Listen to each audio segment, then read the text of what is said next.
What if I told you time doesn't actually flow?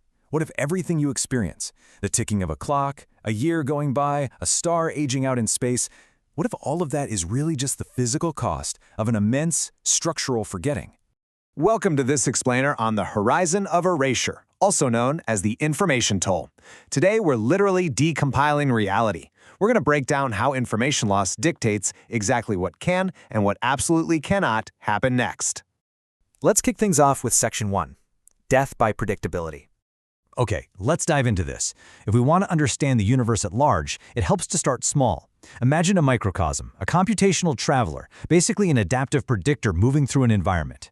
Now, our intuition tells us that a system, whether it's a machine or a living process, eventually fails because it gets tired or runs out of energy, right? Well, the data says something completely different. A system doesn't die of exhaustion, it goes flat and effectively dies of predictability. This happens the exact moment its environment's complexity falls below the capacity of its own internal model. Think about it like playing tic-tac-toe as an adult. Once you've solved all the patterns, there's zero novelty left, and your engagement just completely flatlines. It's the same here. When an environment is fully compressed by this traveler, prediction error drops to zero. Novelty stops, and without any difference to register, the traveler essentially stops proving it exists. To put that into perspective, researchers set up an adaptive traveler, specifically a predictor with exactly 24 taps of memory capacity, and they fed it randomly generated blocks of data that repeated over and over. What happens right at the boundary is fascinating.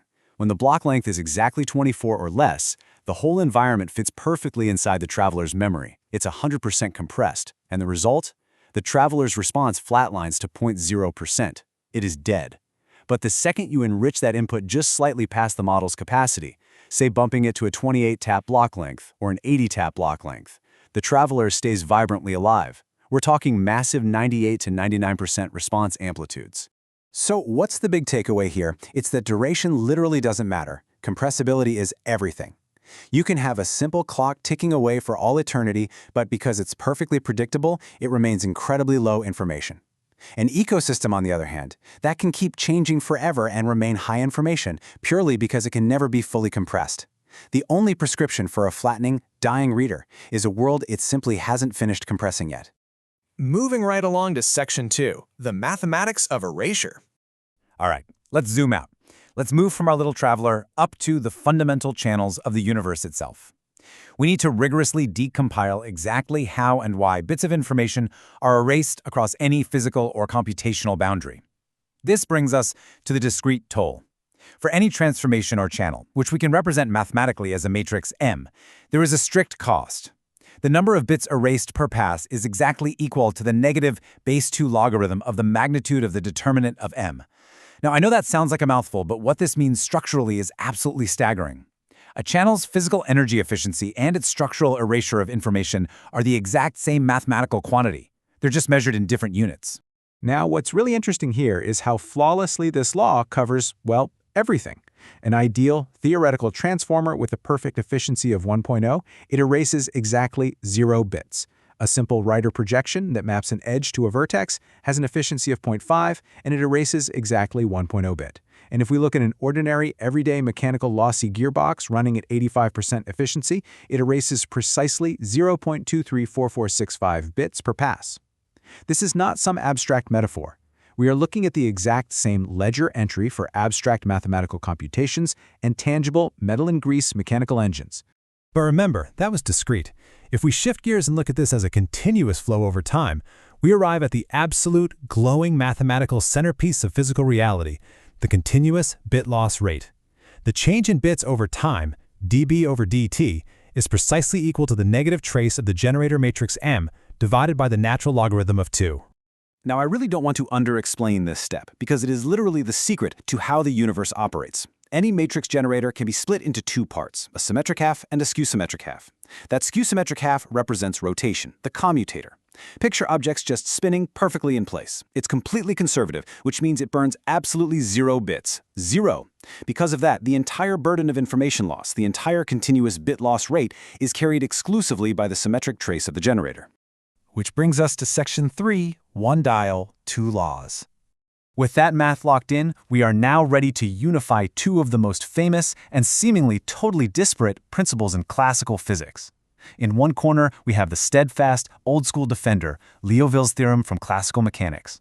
This theorem states that a system preserving phase volume loses no bits and is perfectly reversible. In the other corner, we have the fiery information burner, Landauer's principle from information theory, which says that a logically irreversible operation that contracts volume absolutely must dissipate bits into the environment as heat. For decades, physicists treated these as completely separate, competing paradigms. But guess what? The universe doesn't need to reconcile them because they are the exact same dial. Since the continuous bit loss rate is governed entirely by the trace of the generator, Liouville and Landauer are simply two readings on that identical dial. A generator with a trace of exactly 0, that's Liouville's regime. Nothing is lost.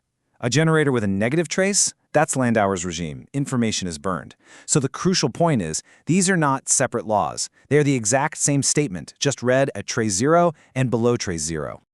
And finally, Section 4, the illusion of time. Let's bring all this beautiful math back to the macrocosm, back to your everyday life.